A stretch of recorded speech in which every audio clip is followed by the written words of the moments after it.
North Carolina's personal income tax rate has dropped in 2026. Pretty good for our wallet, right? What about the state budget? And teachers walk out to protest education funding. This is State Lines. Across North Carolina, strong communities begin at home.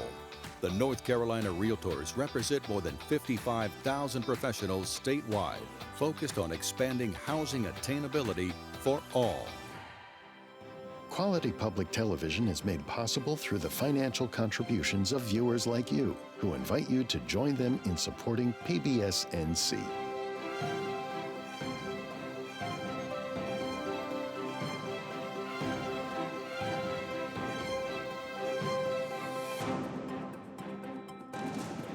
Welcome to State Lines. I'm Kelly McCullen. Joining me today to kick off a year of panel discussions and analysis, Skye David of New Frame Incorporated and the Do Politics Better podcast, which is a hit podcast. So if you want to be on that belt line, check out Skye and her partner, Brian.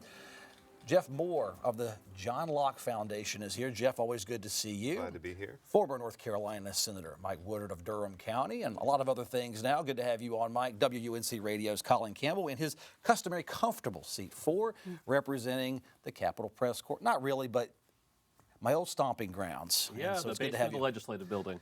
It's where the fame and fortunes are made and lost. Well, North Carolina's personal income tax rate, talk about fortunes, dropped from 4.25% down to 3.99% on January 1st. A little tick down. The state budget laws passed a few years ago ensured that tax cut would happen, but you might know the future rate cuts they're debating right now are tied to state tax collection goals. Holding our budget up, House Republicans want goals met for revenue before state tax cuts take effect in the future. Hedge against a budget deficit. Senate leaders want those taxes further reduced. They say it spurs the economy and boosts revenue. Governor Stein wants a rate freeze. He's worried about a budget deficit, which he's calling a fiscal cliff. So we use our vocabulary, Skye, to paint rosy or unrosy pictures. It's just a quarter, 0.26%. How does it matter? Well, for this year, it probably doesn't matter all that much in your taxes, but over the last 10 to 12 years, it's mattered a lot. I think they've gone down almost a full 2%. So whether that you see that in your taxes or not remains to be seen. But if the state gets to $33 billion in revenue collection this year, it's going to go down even more next year. And that's something that I don't think has been talked about a lot, that while this budget stalemate is happening, essentially the Senate's winning because they will continue the tax triggers unless something changes. It's a reason not to negotiate. Yeah. Well, Jeff, the economy is out there, and everyone at Destin Hall, the Speaker of the House, it's rickety. We don't know if we're going to make the revenue goals. We don't know what the economy is going to do. And Phil Berger comes on this set over the holidays. He says, 15-year winning streak. We cut taxes, this state grows. Yeah. This time is different. It's not usually a winning phrase. Because you usually run into a reality where this time is, in fact, not different than the other time. So over the last 15 years or so, you've had lots of predictions for revenue shortfalls. You see the House being more sensitive to it this time around. And then for 15 years running, you have seen that that kind of warning not really come to fruition. So I think it may be prudent on the House side to look at what may be on the precipice economically. And if you're going to have revenue shortfalls and they want to prepare for that, the Senate's going to run full steam ahead because they have the operational experience for the last 15 years showing them that surpluses are more likely than deficits. Mike, as a former Democratic senator, I've seen your caucus get up there and they clutch those pearls about revenue and you're cutting taxes, you're going to cut us into a deficit. Hasn't happened yet. Berger doesn't think it will happen. And so what do you root for in this case? If you give the Republicans what they want, taxes will go down because the state will grow. But to prove the point of Governor Stein, we have to have a fiscal cliff. I wouldn't like that position, I don't think. Well, this is all you're predicting. We're trying to pull out an economic crystal ball to see what the future is going to look like, and that's always a hard thing to predict. I think that was a Yogi Bearism, wasn't it? The future's the hard thing to predict. But so you're always predicting. The good news is that our economy continues to grow. We continue to attract jobs, and everybody's lining up to take credit for that. So we have not suffered some of the predictions yet, but there's still folks who are very concerned about that. and I think we've got to pay attention to it, and that's why, at least on my team, the triggers scare us a little bit because we see holes in there, and I think Speaker Hall has raised that. He raised it in this very seat with you a few weeks back, so we've got to pay very careful attention. Colin, what's the conservative play? Believe in conservative economic policy of low tax stimulation through business activity, or is it conservative to put guardrails in a state budget to prevent tax cuts and make the economy prove itself? I mean, I think that's the challenge for Republicans in this, and the line we're hearing from Speaker Hall, and it makes sense, right? Inflation, it means those trigger numbers, those billion-dollar figures at which the tax rate's going down, that money doesn't go nearly as far as it went 5 or 10 years ago, and so he feels like those numbers need to be adjusted as a result. So it's not necessarily going back on the idea of continuing to push towards lower taxes. It's sort of slowing the process to make sure that the state has the money that it needs to pay teachers and do all the other things that state government does. And so that seems to be the tension that we're seeing between Senate Republicans and House Republicans over this. But it is interesting to see Governor Stein and the House Republicans are kind of on the same page with this. But the reason we don't have a budget and the reason these tax cuts aren't going anywhere for the time being is that Senate Leader Phil Berger is sticking to his guns on this one. All right. State Auditor Dave Bullock is out with the report this week. He says North Carolina has over $1 billion in vacant job salaries. Bullock's team was focusing on state jobs that have been vacant for at least 6 months. They counted 5,900 jobs as long-term vacant. Between simply the Department of Health and Human Services and the State Department of Corrections, Governor Stein's administration's fired back a bit, saying the report is misleading, as there is a reason some jobs are being held open for flexibility purposes, and federally funded jobs should never have been counted. Auditor Bullock promises Colin that state agencies can come to him, they get a time period of which to reply to defend why they're holding so many jobs open. Is hiring frozen and the jobs open and now they're being blamed for the open jobs, or are state agencies really sitting on cash because they will not hire and they'll squeeze their existing staff? I think that's the challenge, and that's why there needs to be a lot of nuance in these numbers coming out of the state auditor's offices. You have some jobs where they really need to fill them, they're really trying to fill them, but the salary is just not competitive enough with state employees not getting raises that they can't fill those positions. On the other hand, you have some positions where they're not trying to fill them. It's been vacant for several years, and it's maybe a position that the state agency doesn't actually need, or it's not a huge priority. And so trying to sift through that is going to be interesting. What I do see as sort of the big picture out of this report on vacant jobs is it seems like it's a potential roadmap to budget cuts and trying to find places where the state can save money, in part because of the fiscal challenges that we just discussed a few minutes ago. Mike, what do you make of lapsed salaries? People do expect those jobs to be filled.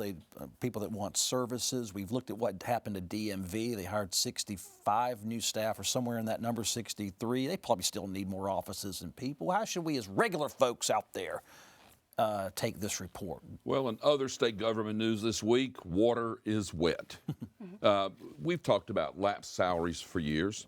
It is a practice that's common in all levels of government. It's common in the private sector that these lapsed salaries are used to save money, to backfill other functions of a department.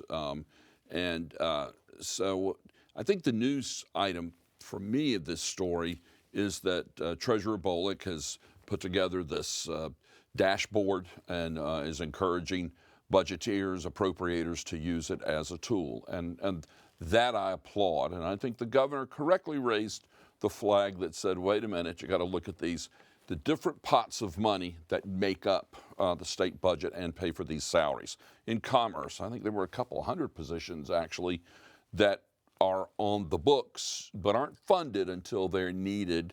And we needed some of those back in the pandemic to help with. And it's federal money, so it's not really a potential savings. And it's all federal money, so it's not as if this is a gotcha moment where we just found $1 billion all of a sudden. We're using that money to do a lot of different things, and I think to some extent reward some of our cabinet members, council of state members, department directors who are saving budget dollars in salaries, in some of these lapsed salaries. But here the treasurer is offering a tool, the auditor is offering a tool for budget folks to use. And I think the governor's just saying, make sure that this dashboard accurately reflects what the dollars and the job numbers are. Jeff, what do you think of Auditor Bullock stepping away from the analysis and saying, no, it's $1 billion or a little over, and it's just the jobs. I'm not interpreting. I'm giving you the facts. Lawmakers, go to work, read it how you will. Yeah, well, $1 billion is a nice headline, and it makes a big splash. But he was careful to say that he wasn't suggesting that this $1 billion in lap salaries is just all of us on the chopping block, that it shouldn't be suggested that he wanted to just cut all of these positions, that this is an opportunity. You make the big splash in the headlines to actually get the conversation going, to offer the dashboard to appropriators to actually make these decisions and get into the nuanced details of, are these jobs that we should hold over, or is there an issue with transparency in funding different things? If you are holding positions because you rely on some of those things for operational expenses, is that really how we should be operating in the government? So I think this is the purpose of the DAVE Act, was actually to point out things just like this. So I think they're following through there, bringing it to the legislature, so hopefully they can make some careful decisions. Yeah. Skye, there's a way government works and politics work behind the scenes, and then there's the way everyone who is not involved in it thinks it should work, and there can be some difference of opinion on that. Is this what that case is with vacant jobs, or is the state being slow or lazy or sloppy with how and if it's hiring certain positions? Well, to everyone's point about the dashboard, they had some pie charts on there, and they asked state agencies to say in their own words, why is it that you aren't filling these positions? And so a lot of them are, hey, we are not able to fill it because of the job pay. Pay is number one. But other things where we needed to save that money and use it for, you know, different things that we have because of inflation or because of whatever. So they had, in their own words, why they couldn't fill those jobs. So I think there's a little bit of everything happening. I do see some budget movement on the Department of Corrections. I mean, that's a known. If you read any news over time, people don't want to be prison guards right now for a variety of reasons. Do you think, is that separate from this DAVE report? I think that's been a goal. I mean, we've had those deadly attacks at some of the state prisons a few years back, and so that's been a goal for legislators for a long time now, to try to get those salaries competitive enough where you fill all those positions and you don't have a safety problem where there's too few people working inside a prison. And Bullock sidestepping, he wants the budget writers and lawmakers who were elected to handle this from their own districts. So that's an interesting local ask of local leaders come together as a body. I think that's right. That's right. And I think what Auditor Bullock did correctly is shined a light on a lot of these jobs that are just hard to fill. And I've learned in my 20 years of elected service how many technical jobs there are. State government is not just a bunch of paper pushers sitting around with their pencils. They're very technical jobs. They're engineers. They are scientists. There are health professionals. And these jobs have been very hard to fill for quite a while now. It's the nature of our economy now. And it's really been a challenge to fill many of these technical, scientific, very specific jobs because of we got to keep salaries competitive. We have Dave Bullock with the DAVE Act and the DAVE dashboard. Now we've got DOGE, where North Carolina's House of Representatives has its own DOGE-like committee. Heard testimony from critics of Buncombe County's diversity, equity, and inclusion programs from earlier this decade. They also called Raleigh leaders to come in person to discuss DEI rumors about the city of Raleigh. Lawmakers focused on a 2021 Buncombe racial equity plan, as well as an Asheville city-funded internship program that allegedly or actually excluded white and Asian applicants, yet was using state funding in public facilities, I think the county courthouse. Raleigh leaders were brought in to ask about a hidden video suggesting Raleigh still quietly runs some DEI efforts, but Mayor Janet Cowell said she didn't know about the video till lawmakers told her about it, that her city's focused on economic development. Jeff, I'll go to you on that. It's couple things to talk about I find very interesting is lawmakers still looking back to that era of 2020, 2019, 2022. Good headlines there, got our attention. And you got the citizen journalists now who are doing some work out there investigating whether they're official journalists or not. Yeah. And they're exposing things, and they're getting criticized as well as lauded too. Lots happening right now in our society. Yeah, no, and the citizen journalist is a role that becomes more and more popular, especially as filming things and visiting places and asking questions becomes easier with all the technology that we have. So you can shine lights on things, and sometimes it's appreciated and laudable, and sometimes there's a lot to complain about with the nature of what they're doing.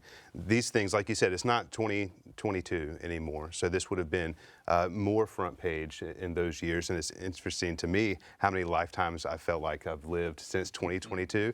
But in reality, that's just a few years ago. So the idea that there are vestiges of a lot of DEI programming in these counties, and after this law has come down, that they're going to run at loggerheads, and you're going to actually have what we always expected, which is Buncombe County, Wake County, Durham County. You might have these kind of conflicts with that new law coming into place, and with DOGE and their focus and needing something to do, being that they're not passing budgets these days. You would actually call them before you and air this out. But I don't think it's going to have the political life that it had previously, just because we're in a completely different world, even though we're just 4 years removed from the height of all that. It's a great week to call a committee meeting to oversee something, to bring it up, because there's not much happening. There's no bill, there's no law, there's no scandal per se, not in North Carolina. Skye, what do you make of these committees meeting? They have made some outrageously entertaining clips online. I think Fox News picked up Representative Brendan Jones for his committee. Does it feed on itself? Makes you feel good when you get seen like that? It is something that leads you to the question, okay, but now what? We're going to expose X, Y, and Z, but now what? Are we going to change something about it? Or are we going to go to the next committee where we expose something new that's viral? And so that's my question, like, what comes after the committee meeting? What happens, Colin? That's the interesting thing is I was sort of waiting, particularly with the Raleigh presentation, to hear a lot of heated questions or statements made by Republican lawmakers about what Raleigh did or didn't do that was exposed in this video. And they didn't really have any questions. They seemed almost satisfied with the answers, which essentially was, hey, you got a video of someone in February who is still using the term DEI. We made changes in response to the president's executive order to change the language, restructure the program so we were in compliance, and now we're in compliance. And so it does sort of seem like is there anything else to do other than say good job on following the order over the course of the last year?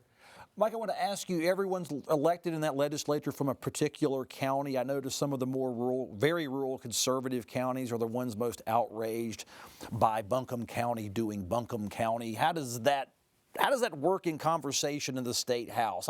Asheville's doing to do what Asheville's going to do, and if you're in Onslow County or Pender or Duplin or Columbus County, it is a different society, a different way of political thought. Yeah, I mean, because ultimately that legislator sitting in that, I like to call it the Watergate hearing room, when we redid the auditorium and turned it into the hearing room where all these oversight committees are, and they trying got to the be cameras. Congress, basically. Oh, I love sitting. I'd always go sit at the top layer of the dais just so I'd get the best camera angle.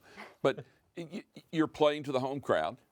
I don't think a legislator from Columbus County, voters in Buncombe County don't care what he or she thinks. And in fact, if they're throwing books around, as one legislator did prominently a few weeks back, you almost cheer that what you're doing in Orange County is a good thing. So here we got Buncombe County. I've always been, let Buncombe County do what Buncombe County wants, let Columbus County do what Columbus County wants. Ultimately, what you get, to Skye's point, what happens after all of these hearings? And for the most part, it has been very little. And so what you end up with is a lot of clickbait, and you get great clips for your social media and for your reelection campaign. Jeff, I have to follow up on what's being said. The issue here is local municipalities skirting a state law or skirting federal changes to regulations where funding is tied to ending DEI. It's one thing to disagree with a politician. I thought the investigation, the oversight, is to expose that people are breaking the law by not doing what was voted in. Is that an accurate assessment? I think so, and I think to your point, you're doing this for your home audiences for sure. If you're coming from a rural community that really finds a lot of problems with these sort of issues, then they expect you to actually follow through with it. And like we said earlier too, 2022, that we're in a different world now. It's not that long ago, and so the people that are electing you to the offices actually expect you to follow through in a lot of these things. So these hearings are just making good on a lot of that. The next steps are up in the air, as you all mentioned, but I think to some degree they're really fulfilling their promises to actually focus on these things. And Skye, these are hearings to expose laws passed. Are they being followed by local municipalities? And then Speaker Hall's promising at least oversight committee hearings or investigations into possibly changing local property tax laws. Is there enough room to do all these high-level I won't say inflammatory, but hot topics before the legislature starts warming up its engine to come back for spring? Well, there's room to do whatever the speaker feels is a priority. And if he is making these types of hearings and the property tax issue a priority, there's room for that. And you just have to decide that something else is not a priority. And so if it's his priority, it's going to happen. So the boss is the boss, Mike. That's what I'm hearing, no matter what. Yeah. The property tax question is an interesting one, though, because the clock is running. I mean, late April will be here for session now. And I'm glad the speaker's opening up this conversation. I think it's a good one, having been a local elected official and understanding property tax. But I hope we won't rush headlong into this, and we'll make sure that the local elected officials and their various associations are part of that conversation. We'll get to that in later shows and later weeks. Yeah. But it's still, 1 week is down, and it was invested in Buncombe and Raleigh DEI allegations. 1 week is gone. We're down to what, 11 weeks, something like that? That's right. For 15 weeks. All right. I saw this report in the Carolina Public Press, Mike. Reports about 50 public schools were affected this week by a teacher walkout. Happened Wednesday. Protest organizers said they expected 650 to 750 teachers to call out. They say most were using their personal and sick leave. They did it the right way. They wanted the state budget passed, among a lot of other issues with education policy. They got the media's attention, Mike, anybody else's. Substitute teacher call-ins, hirings, from what I can see, Wake County, it was a normal day. Yeah. Usually teachers, when they protest, you get the attention. So what happened? Air out of the balloon, bad timing? Yeah, I mean, coming at the end of a holiday, first week back after school, it just felt to me as if the timing wasn't really good here. You only saw it in 50 of our 117 local school districts. And so it didn't feel like it really moved the needle or brought any further conversation or moving us toward a budget. We've already talked about a couple of issues that are keeping a budget from getting done and may continue to keep a budget from getting done. I don't think this one moved the needle very much. I certainly understand the call for better teacher pay and for all of our state employees to get better pay, and they need a budget to do that. But this one fell a little flat to me. When those legislators show up in April, it's time for the state employees to rally and come down to Jones Street. Colin, those teachers did a decent job with the press release. They had teachers, some show up, and had a lot of media attention. I was watching to see how did they record it, how did they film it. And it was diehard teachers. They mean well. They gave a lot of quotes. But I don't want to judge the quality of that. But when you're discussing education with revenue triggers in a state budget, is anything going to get around the tax debate, whether it's education and teacher funding or what? I mean, I think it's all tied in together, right? I mean, the fact that we are not at a point where we're making teacher salary increases at the level that the House or the governor wants, that's tied directly into the tax cut triggers, because the revenue is just not there to bring starting teacher pay to $50,000 a year if you continue to reduce taxes. It's really hard to make those numbers jive. And so for teachers to get out there, and even if it wasn't as big an event as we've seen at teacher protests in the past, to sort of remind folks that that's the core of this discussion, is it's not just this sort of esoteric, well, they didn't do their job, they didn't pass the budget. It has to have real effects on how many teachers you get, how many positions are filled. Do you get great teachers in the classroom, or do they go find something else to do with their careers? When you choose whether or not to cover a protest, there's one every day during the legislative session. How do you gauge what's important to be covered? What don't you have time for? It tends to, for us, it's oftentimes the size. You can see lots of protests that are like 5 people, and that's just 5 angry people with signs. It's not necessarily a news event. If you get hundreds of people or thousands of people out there, that feels like a really big thing. I will say for our colleagues in the TV business, sometimes it's a slow news day, and if there's a 3-person protest, that's some video you can go out and get, and therefore that becomes a news story, even though it might not be on a day where there's a lot happening. Skye, about teachers groups, and you're into talking to lawmakers, and everyone tries to influence people down there. It seems teachers are just all in on the Democratic Party leadership, and Republicans sometimes can seem to be the enemy. And we're 15 years into Republican majorities and supermajorities. Could teachers pivot and make friends across the aisle with the people who actually pass a budget? I think they could, and I think an organization that's done really well with that is the state employees. The state employees, I think you would think of them as Democratic strongholds, but they really kind of worked their way into Republican leadership, and they stuck with people that stood up for them. And I also think it's interesting that in Speaker Hall's op-ed in December, he kind of tipped his hat to the teachers and said, hey, I'm standing with you. I think you should get raises. Stand with the House budget. We're fighting for you. But I've seen it timing again. If the speaker's Republican, he wants a 5% raise, it's not enough, it's 7. Yeah. If it's a Democratic governor wanting a 5% raise, it's all cool. Am I wrong? No, I don't think so. I think that's been the kind of nature of this for the last 10 years or so. But you have an opportunity to actually get a lot of teachers into that Republican side of things to get in their ear and have more influence. You have the NCAE representing, I think, less than 20% of teachers across the state. So there you have 80% of teachers across the state that have an opportunity to organize and get in the ears of Republican lawmakers to actually get some raises. Because this time it's not just a raise that's too little. It's just that there is no raise at all because we don't have a budget. So it probably didn't make as big of a splash as they wanted. But like you all mentioned, if they did this later in the spring when they're back in town, it may do so. That's the show. Thank you so much. Kicking off the panel year. We'll have all of you on very, very soon. Thank you for watching. Email your thoughts, statelines@pbsnc.org. Good to see you. We'll see you soon.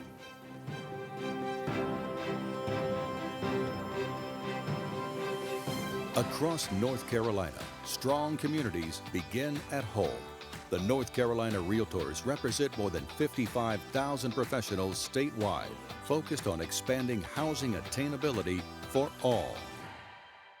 Quality public television is made possible through the financial contributions of viewers like you, who invite you to join them in supporting PBS NC.